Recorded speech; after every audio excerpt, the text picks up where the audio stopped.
म भागेको छुइनँ, म भाग्दिनँ। पुलिस प्रशासनले मलाई खोज्नु पर्दैन, किनभने मलाई गोन्जालो बनाएर यो आन्दोलन दबाउने कोसिस गरिएको छ।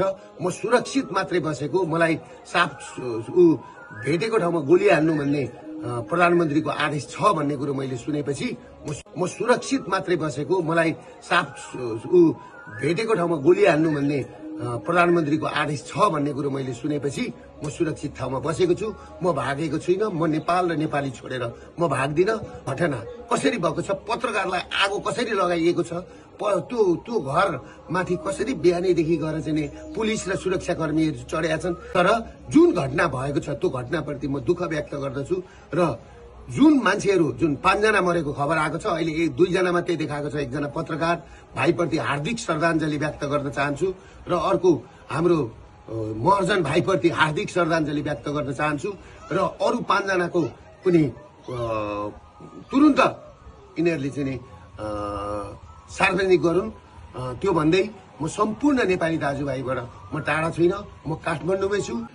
चैत 15 गते बिहानैदेखि विभिन्न वेशभूषामा युवा संघका केही व्यक्तिहरू र पुलिस प्रशासनका केही व्यक्तिहरू सिभिल ड्रेसमा हात हतियार सहित गएर अर्काको घरमा चढेर बिहानैदेखि घर कब्जा गरेर जुन घटना पुलिस प्रशासनले घटायो र हामी कार्यक्रम स्थल 1:30 बजी पुग्दै गर्दाखेरि कार्यक्रम स्थल पुग्नुभन्दा 15 मिनट अगाडि नै हामी जहाँ स्टेज बनायौं, हामीले त्यत्रो खर्च गरेर शान्तिपूर्ण प्रदर्शन गर्ने भनेर हाम्रा पाहुनाहरू हामीलाई स्टेजै पुग्न नदिकिन बाटैबाट गोली हानेर चाहिँ नि लखेट्न थालेपछि, टियर ग्यास हान्न थालेपछि त्यस पछाडि हामी अघि बढ्नु पर्यो।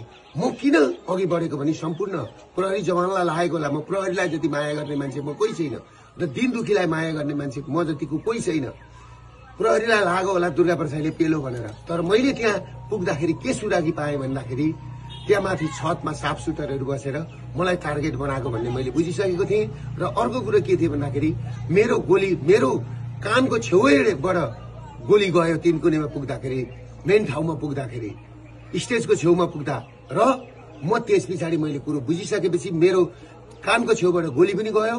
फेरि अर्को कुरा के भन्दाखेरि तपाईहरुको मेरै गाडीमा आएर टियर ग्यास खसिसकेपछि त्यस पछाडि म उत्रेर मेरो ड्राइभरलाई निकालेर म आफै गाडी चलाएर यिनीहरूले मलाई मार्दै रहेछन् र यिनीहरूले मलाई कि त थुन्नु पर्यो, गोन्जालो पेरुको गोन्जालो बनाउने, या त बनाएर मलाई कि त थुन्नु पर्यो कि त मार्ने षड्यन्त्र गरेको मैले बुझिसकेपछि मेरो अन्त काहीँ उपाय नभएर म पुलिसको ब्यारिकेड तोडेर सुरक्षित स्तरतिर म पुगेको थिएँ र म